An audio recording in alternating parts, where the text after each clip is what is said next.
Hello hello hello की भेलो रे बाजे न गे की कहबो सुनी न सुनाबै छियो। ठीक छै सुना। ओ बाबू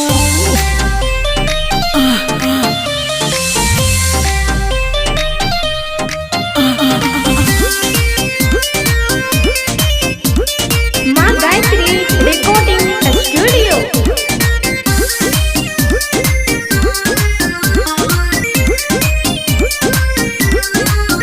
हाँ सुन सुन गे हमर हसीना बेचैल गेलियो पुदीना तोरा टोला मंगल दीना भाई तोहर भेटल कमीना देख को हमारा ऊ तो लाइन मार तो है तके ले ताल हमरा तोल में ताती चल दी रे ताती बेचै थी ले माल तालते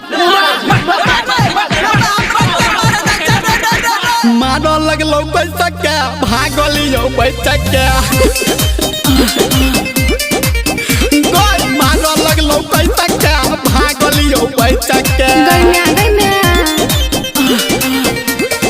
बुझली बड मार ले कौसार सबागा से घर घर के मारला सुन रे सुन मजनुआ अपना बना लेबो दुर्जो सुन रे सुन मजनुआ बधिना। अपना बना लेबो अब जियो मिला हमरे मल हम लगा देबो अच्छा अब जियो मिला हमरे। और सुनी ना बतबै छियो ठीक छे बता न भाई तोहर हाथ मोचारे रहोगे सब सारा मिल के हमारे रहोगे भाई तोहर हाथ मोचारे रहोगे अच्छा। सब सारा मिल के हमारे रहोगे रुकता भैया लो फोन लगवा देता। हाथ लगा ना सार के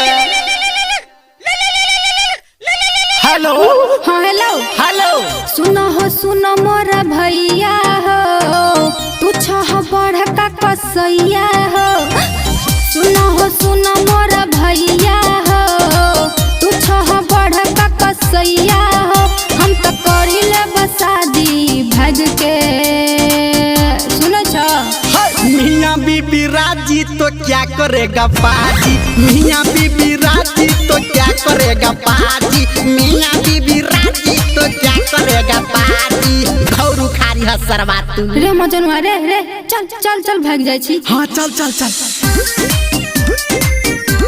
अभी आप सुन रहे हैं सावरिया म्यूजिक।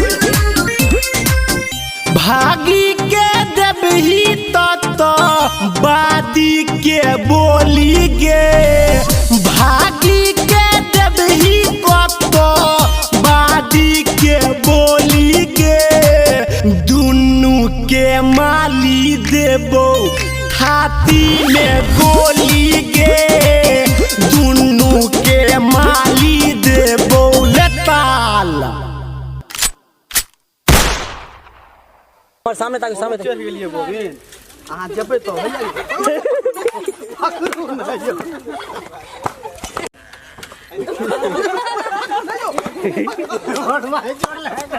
ले 5 रुपए पूरे गांव में पुदीना जाओ जाओ जाओ हाँ भाग भाग भाग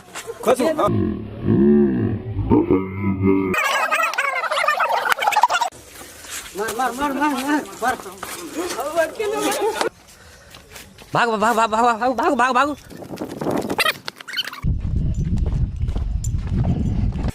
ला